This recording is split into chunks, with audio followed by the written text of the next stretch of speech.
గత 50 ఏళ్లలో ఎన్నో యుద్ధాలు జరిగాయి. కానీ వాటిలో బహుశా అత్యంత భయంకరమైంది 1980లో జరిగిన ఇరాన్-ఇరాక్ యుద్ధం. ఇది 8 ఏళ్ల పాటు సుదీర్ఘంగా సాగింది. దీని ఫలితాలు మొత్తం మిడిల్ ఈస్ట్ రూపురేఖల్ని శాశ్వతంగా మార్చేశాయి. ఇరాన్ ప్రజలు షాను అమెరికా వెస్టర్న్ పర్పస్ చేతిలో ఒక కీలుబొమ్మగా చూశారు. ఎందుకంటే 1953లో ఒక సంఘటన జరిగింది. అప్పటి డెమోక్రాటిక్గా ఎన్నికైన ఇరాన్ ప్రైమ్ మినిస్టర్కు వ్యతిరేకంగా యుఎస్ఏ, యూకే కలిసి ఒక తిరుగుబాటు చేయించాయి. ఆ తర్వాత మహమ్మద్ రేజా పహల్వానీని ఇరాన్కి రాజుగా కూర్చోబెట్టారు. ఈ కోపంతో ప్రొటెస్ట్ చాలా ఉగ్రరూపం దాల్చింది. చివరికి 1979 ఫిబ్రవరి 11న ఇరాన్ షా అధికారాన్ని ప్రజలు కూలదోశారు. ఇలా ఆయితుల్లా ఖొమేనీ ఇరాన్కు కొత్త లీడర్ అయ్యాడు. ఇరాన్లోని ఈ కొత్త రెజీమ్ను షియా ముస్లింలు లీడ్ చేస్తున్నారు. వీళ్ళు వెస్టర్న్ పవర్స్కు పూర్తిగా వ్యతిరేకం. వేల మైళ్ళ దూరంలో ఉన్న అమెరికా ఇదంతా చూసి షాక్లో ఉండిపోయింది. మిడిల్ ఈస్ట్లో ఉన్న వాళ్ళ పాత స్నేహితుడు ఇప్పుడు శత్రువుగా మారిపోయాడు. కానీ షాక్ అయిన దేశాల్లో కేవలం అమెరికా మాత్రమే కాదు. ఇరాన్ తమ పొరుగున ఉన్న Saudi Arabia, Lebanon, Kuwait, Iraq ఇలాంటి అరబ్ దేశాలు కూడా రేడియో బ్రాడ్కాస్ట్ చేయడం మొదలుపెట్టింది. రెవల్యూషన్ చేస్తూ రోడ్ల మీదకు రావాలని అక్కడ ప్రజలను కూర్చోబెట్టి ఎగదోశారు. ఇటు ఇరాన్లో సద్దాం హుస్సేన్కు కూడా ఒక భయం పట్టుకుంది. ఇరాన్ రెవల్యూషన్ చూసి ఇరాక్లో మెజారిటీగా ఉన్న షియా ముస్లింలు తనపై తిరుగుబాటు చేస్తారేమో అని అతడు భయపడ్డాడు. కానీ ఇక్కడ సద్దాం హుస్సేన్కు ఒక అద్భుతమైన అవకాశం కూడా కనిపించింది. నిజానికి గత కొన్నేళ్లుగా ఇరాక్, ఇరాన్ ఒక బోర్డర్ కోసం పోరాడుతున్నాయి.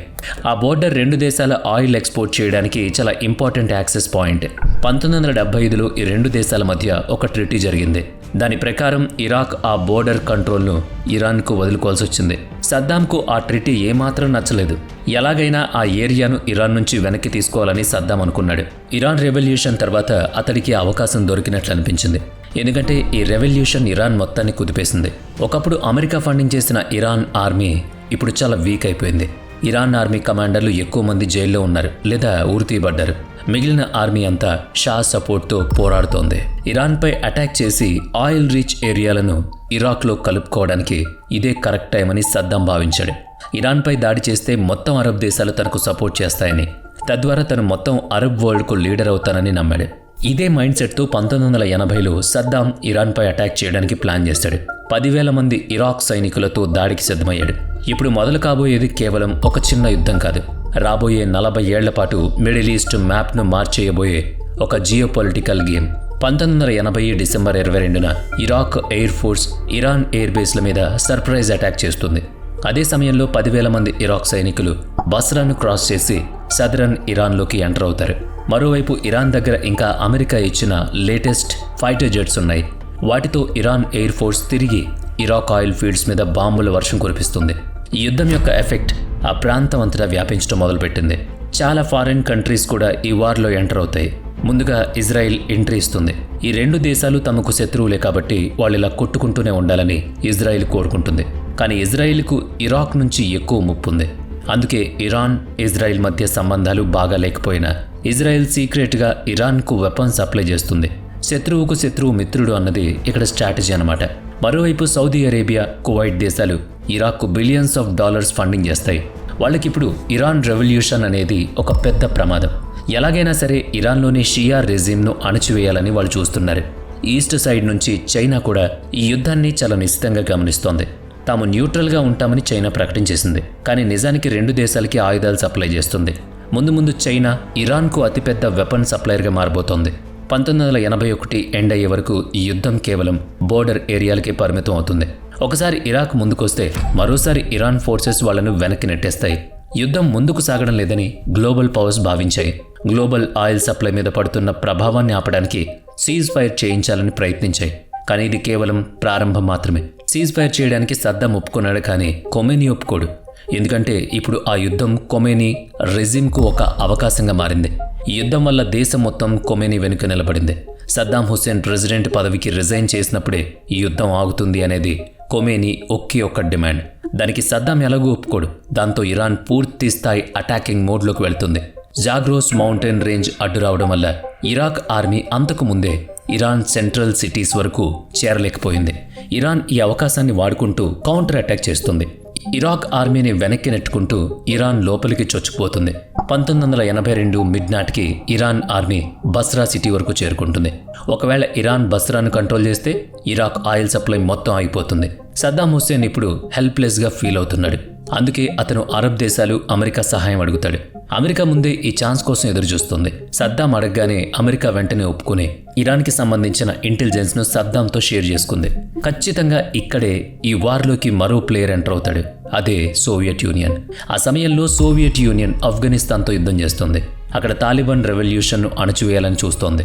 అలాంటి టైంలో ఇరాన్లోని షియా రెవల్యూషనరీ సోవియట్ యూనియన్కు మరో పెద్ద ప్రమాదకరంగా మారే ఛాన్స్ ఉంది. అందుకే సోవియట్ యూనియన్ కూడా ఇరాక్కు వెపన్స్ సప్లై చేయడం మొదలుపెట్టింది.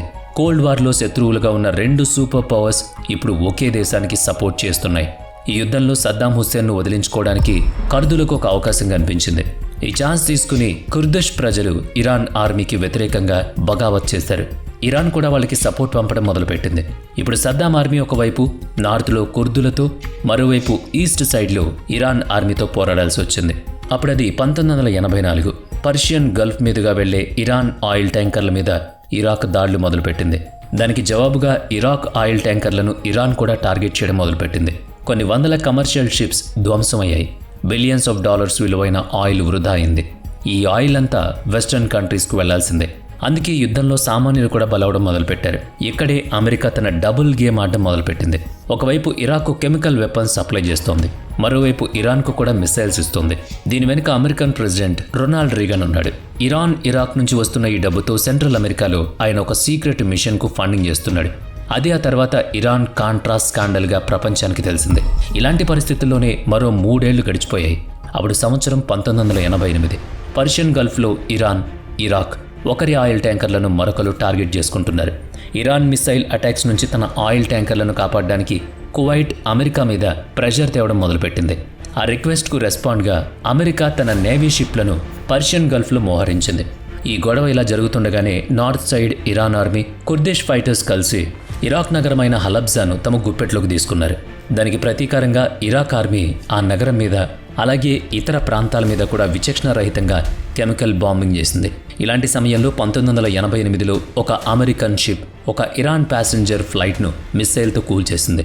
ఆ ఫ్లైట్లో 290 మంది ప్యాసింజర్లు ఉన్నారు. అది కేవలం ఒక పొరపాటని, తమ షిప్ పొరపాటున ఆ తప్పు చేసిందని అమెరికా అడ్మినిస్ట్రేషన్ ప్రెస్ రిలీజ్ ఇచ్చింది. చనిపోయిన ప్యాసింజర్ల కుటుంబాలకు ప్రెసిడెంట్ రీగన్ క్షమాపణలు చెప్పి కాంపెన్సేషన్ కూడా ఇచ్చారు. కానీ కొన్నాళ్లకే ఆ షిప్ కెప్టెన్కు అమెరికా మెడల్ ఇచ్చి సత్కరించింది. దీంతో అది పొరపాటు కాదని, కావాలనే చేశారని ఇరాన్కు అర్థమైంది.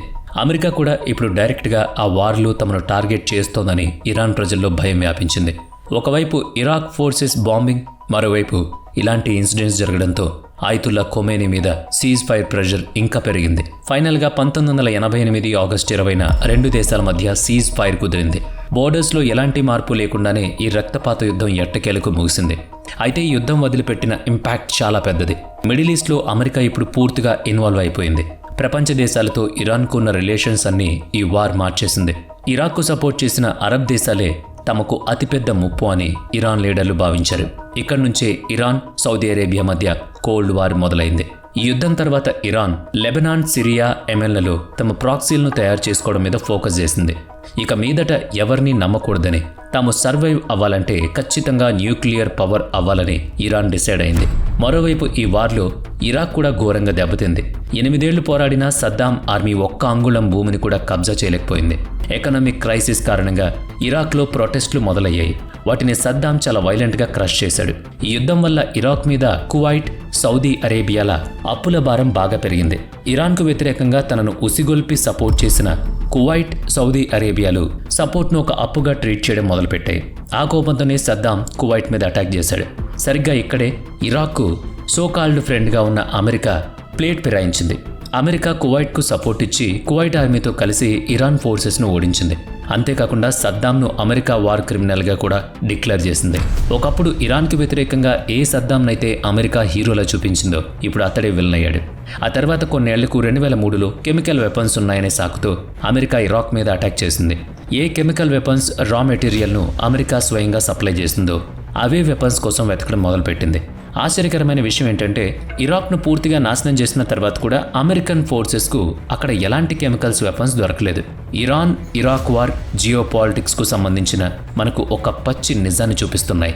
పైన కూర్చున్న వాళ్ళ ఈగో సాటిస్ఫై అవ్వడానికి, వాళ్ళ ఫాయిదా కోసం, అంటే వాళ్ళ అవసరం కోసం, ఉనికి కోసం వేలాది లేదా లక్షలాది మంది ప్రాణాలు పోయినా వాళ్ళు ఎలాంటి వెనకడుగు వేయలేదు.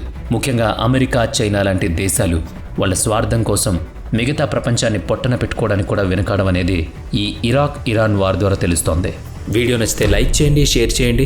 ఇప్పటి వరకు మన ఛానల్ని సబ్స్క్రైబ్ చేయనట్లయితే ఇప్పుడే సబ్స్క్రైబ్ చేసుకుని పక్కనే ఉన్న బెల్ ఐకాన్పై క్లిక్ చేయండి. నెక్స్ట్ వీడియోలో మళ్ళీ కలుద్దాం.